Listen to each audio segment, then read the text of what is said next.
Need you, yeah, I really do. Tell me what to do. Okay. Tell me what to do. Okay. Tell me what to do.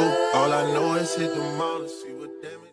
Hey y'all, it's your girl Hannahburnellw and welcome back to my channel. If you read the title of today's video, then you already know what we're about to get into. But first, make sure you hit that subscribe button, hit the notification bell so you can be notified every time I post a video on this channel. And then follow me at all forms social media at Hannahburnellw. Okay, that's Instagram, Facebook, TikTok is Hannahburnellw2. And I would say Twitter, but I ain't on there no more. My account on there, but I ain't on there. Follow me on Threads. Today's video is going to be about a question that I get asked a lot in my field of work. So I'm a policy director. I work for a nonprofit. I work with the government. We just be trying our best to make sure everybody has access to all the things, especially in Mississippi. And it's always uphill. And it's always the uphill battle for us. No matter what it is, no matter how nonpartisan it is, no matter how much it makes sense. Y'all know Mississippi is one of those places. If it seems too much like right, we're probably gonna go the opposite direction. But I get asked two questions a lot. The first question is, oh my goodness, how do you stay motivated to do this work, to show up every day knowing that we're fighting uphill battle? Just honestly not one of my favorite questions to answer, but like I respect the question because the people that are asking these questions are coming from states who are 1,000 times more progressive than Mississippi. The second question that I get asked is, how do I balance my emotions dealing with this stuff? Like not just have the motivation to get up and go to work, but like the basic, how do you balance your emotions going home every day knowing that you are still like, I'm in it, you feel me? Like, yeah, I'm fighting for it, but I'm also a citizen of this state. Like I'm in it. Even if I wasn't in this field of work, I would still be in it. You feel me? Because my life is a policy issue. And other people's here's life are not necessarily policy issues. They're not governmental issues, not voting issues, but my life is. So I decided to put all of my thoughts down into some notes so that if there are other people that not only work here, but work in other states where you are having issues, especially the Deep South, especially these very deep red traditional states, or in states where you have seen progress and then seen your state do something else that was unrecognizable. I think the first thing that I do for myself is I realize my feelings and I let my feelings be what they are. I know that I do this work. I go to work every day and I preach hopefulness and progress and we can do it, and we're on the internet and we're saying these things, but I also realize the very real reality of where I live and what I do and how hard it is to do what I do, as well as like my staff, my teammates, right, and my department. And so I recognize those feelings. Like sometimes my feelings are hurt. Sometimes I can't see a win or recognize a goal being met to its full entirety because my feelings are hurt about something else on a more personal level because of this work. And that's okay. People's feelings get hurt in all lines of work. You know, not just in this space. I can't even imagine to comprehend the amount of emotions and emotional intelligence and maturity it takes to work in the medical field. My mom was in the medical field way before she was in law.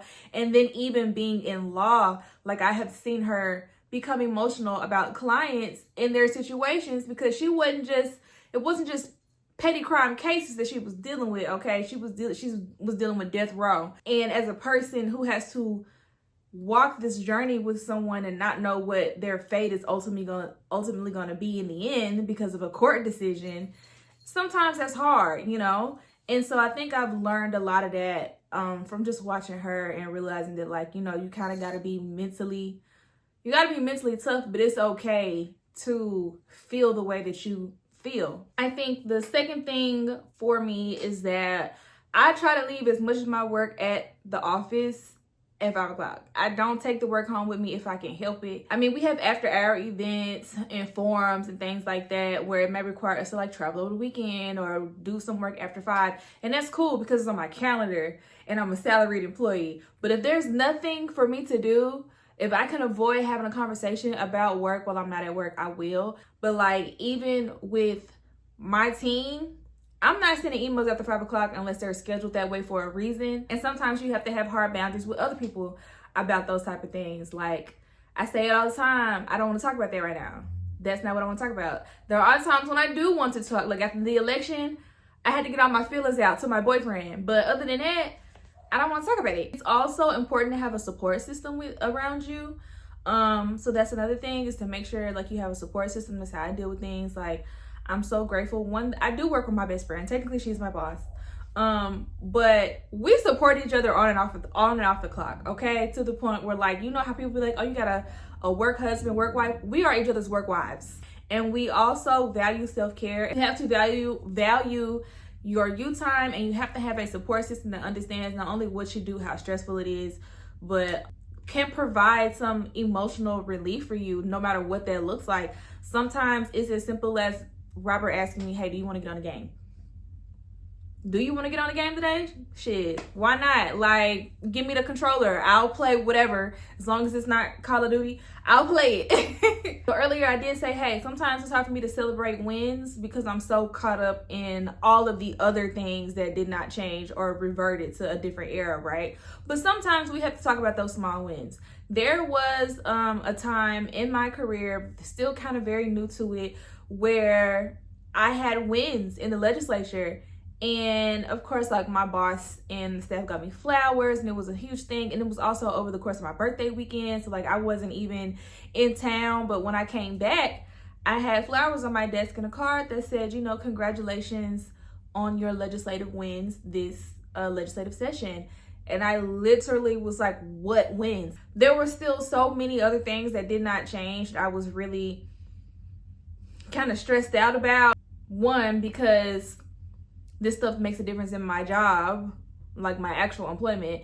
And two, because I don't know, I just felt like if it makes sense to me and it makes sense to all these other people, why doesn't it make sense to the people that are in control of the change, right? I wasn't heartbroken, but I was very discouraged. And so this past legislative session, or this past year in general, there are two things that happened. Then I was working by myself, now I have a team. This year, two things happened. I did get a legislative win, big ups. And also, just like internally, we accomplished a lot of our goals as a department. Since the other things I've been made aware of, like during like meetings and just tracking metrics or whatever, I'm always saying like, hey, we need to figure out how to get more organized, but don't let nobody tell you that this department is not doing the work, because we are.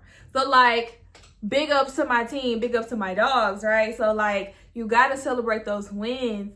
And sometimes that makes the difference in the world to me, or in somebody's day, to know like, hey, we're doing all right, we're doing good, we're not as off track as we think we are, or we're not off track at all. Celebrate the small wins. And I also we also kind of have a habit in our work group of like sharing personal wins with each other as well, because sometimes things are happening at home that we think are important that could reflect during our work. Like, hey, I just moved into a house in 4 weeks. If I am not present, or if I'm absent-minded, it's because I'm thinking about moving into my house, or how much work I have to do once I get off work. And that's fair and relevant. And so we also, you know, congratulate each other on personal wins, like graduating school, getting into law school, moving house, getting married, getting a puppy, having babies. You also kind of have to prioritize yourself in a completely different sense. I also touched on earlier self-care. Self-care is more than just taking a day off. Okay, we are a group of people that frequently vacation throughout the entire year.